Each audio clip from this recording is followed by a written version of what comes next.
Hello everybody and welcome back to the Fortress of Solitude. Today we're going to be talking about Thunderbolts Doomstrike issue 2 by Jackson Lansing, Colin Kelly, Tommaso Bianacci and Yen Nitro. Following the shocking events of issue 1 that saw Bucky and the Thunderbolts being defeated and Bucky framed for the destruction of his hometown Shelbyville, the lone hero goes to ground and tries to fight back against Doom and his regime. I really like the opening pages of the book, with Bucky just having to sit with all of this guilt and rage over Doom nuking his hometown, and how he just couldn't do anything to save it. Black Widow has some narration throughout this issue via a letter she leaves Bucky, and I like she's not even thinking about talking him down. Like, you would think that this is the part where, you know, his friends come in and try and like console him and talk him down. She like fully knows that's not a thing that can actually happen at this point, like where they pass the point of no return here, and instead she decides to help him out a little bit. Now Bucky has a plan as well, but he needs a new team to help fulfill this plan, and it begins by recruiting John Walker, who despite being drunk and pissed at Bucky is more than happy to try and take down Doom.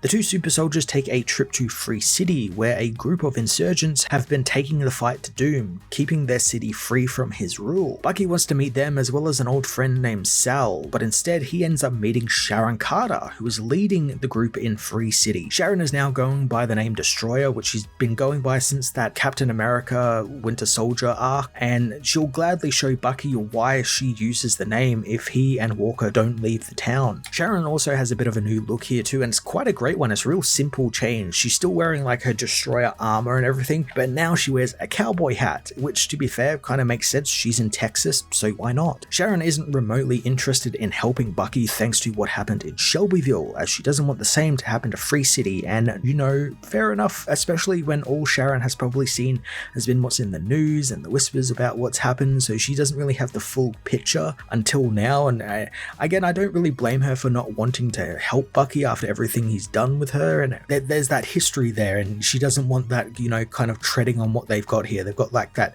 kind of uneasy peace where they're kind of left alone, Doom leaves them alone sort of thing. I can totally get why she doesn't want to help him out. Bucky says he wants to make amends since he feels that this goes all the way back to when they used Doom to kill Red Skull, seeing this as the genesis of all of this horrible shit that has happened to the Earth. Sharon isn't convinced, so Bucky lays out his plan. He wants to rob one of Doom's trains that is running right past Free City, and he knows they can get the drop on it because it's being overseen by OXE, the outfit he used to run before Doom took them over. So he knows all of their procedures and codes and how they operate, so they can steal whatever's on the train and reveal it to the world. John Walker ends up being kind of the voice of reason here a little bit, as he voices the questions I imagine a lot of readers, myself included, had at this point. The biggest being, what's the point, since both Bucky and Steve tried to out Doom's nefarious plans and both backfired hilariously. So what is even the point if they do this, succeed, and then all Doom does is nuke them? So either way they lose. I always like when writers very clearly understand Walker and what he's about. He's not some quote-unquote right-wing Captain America that some people seem to think he is. He's just a pretty dumb guy who has a lot of personal problems and is very easy to manipulate, but it doesn't mean he doesn't want to do the right thing, and he very clearly does. I like Kelly and Lansing bring that through here with his little rant. He's frustrated that they can't do anything about Doom without endangering others or themselves. Bucky rallies the group with a story about Churchill and how, despite being forced underground by the Blitzkrieg and fear of assassination, he refused to be afraid. He remembers what Churchill told him and Steve and the other heroes who were gathered with him at the time, that if they see a machine grinding up people in its gears, they need to become the wrench that undoes the bolts to the machine and makes it fall apart. Bucky's little speech makes Sharon agree to join him, so he reveals the rest of his plan, revealing that the train is piloted by an AI modeled on Doom's own brain,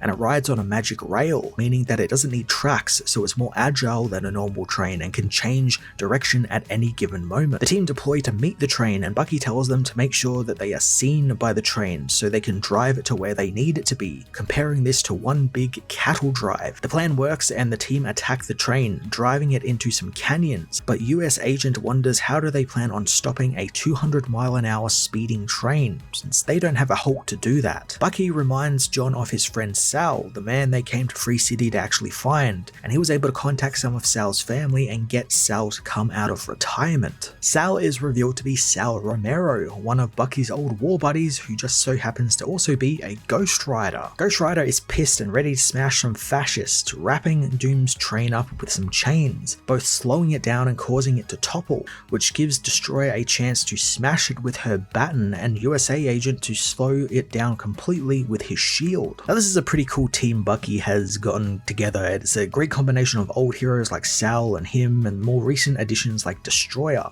Also, I'm sure there's a story behind the baton Sharon has, but I don't really know it, and I don't really know if it can stop a train. Like, I know it's a strong baton, it looks like one, but stopping a train, that seems a bit far-fetched, especially since she doesn't actually have any powers technically. She's not like US Agent, who's a super soldier, and it makes sense he can use his shield to, try and slow down an already slowing down train. It's just a little bit of a nitpicky thing. It's a really cool visual of her kind of batting this train over to US Agent for him to stop, and I get the visual it's going for, but it's just a little bit of a nitpick there from me. Also, I didn't really mention it, but the train looks really cool too. It's just like a normal train, but then it has Doom's face like right on the front of it, because of course it does. This is Dr. Doom we're talking about. Of course he's going to put his face on a fascist Thomas the Tank Engine. The team and Sharon's soldiers move in to take down the Doombots that emerge from the cargo train, but they are all stopped as Citizen V arrives, revealing herself to be the original Valentina Allegra de Fontaine. Bucky tells the team to run, but the US Agent is revealed to have been working for Valentina this entire time, although she isn't too pleased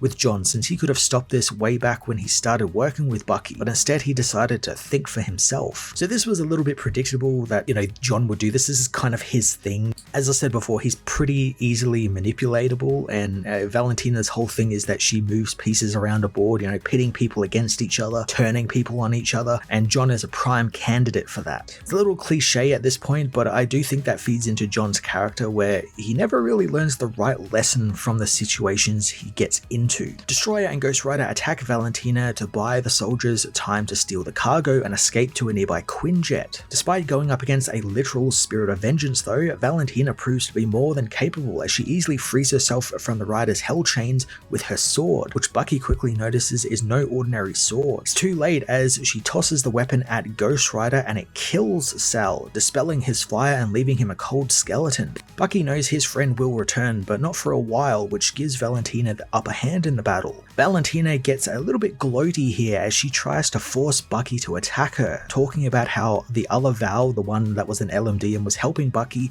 was just a literal nothing, born to die off, just like Bucky's revolution. Bucky refuses to leave despite the others being ready to go, since John is still out there and they need to get him. And obviously he didn't hear Valentina mention that John was working for her in the chaos of everything, or he did and he wants to find out why, or interrogate John or something. I don't know, that part of the book really kind of confused me now. It's because it looked like she was telling, kind of announcing it to everyone that John was working for her, but I guess she wasn't.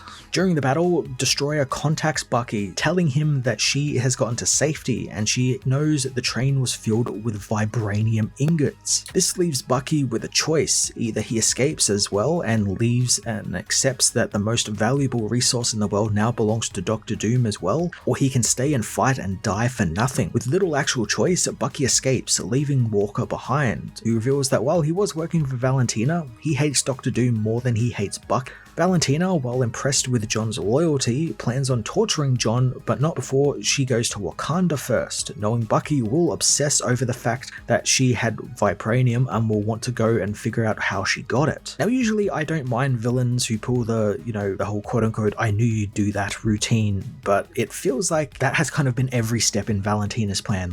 Every move she's made has been on the fact that, oh, she knew Bucky was going to be here at this point, or, do this thing with this person, and it just feels like it's a bit too much. I'm cool with that being maybe one or two parts of a plan, but when every single step of the plan is basically that, it kind of takes the wind out of the smartness of it, because you write this sort of stuff with a cold calculating villain in mind, and you say something very smart, but if they keep doing the same thing over and over again, it doesn't really make them come out as smart. They're just doing the same thing over and over again. Of course, it's still early in the series, and I am sure she's going to have a bit more variety in her plans than just constant manipulation, and hopefully we get to see that in the coming issues. Thunderbolts Doomstrike issue 2 continued Bucky's revenge story as he begins to strike back against Dr. Doom's regime. I like the new team Bucky has gathered here, and I'm all for a quick train heist mission. However, Valentina's reveal, which is fun and adds more stakes to Bucky's mission, mission personally kind of ended coming across as a little bit too predictable. And as I said before, she kept going on about being 3-4 steps ahead of Bucky and his plans, and it just felt like it was getting a bit too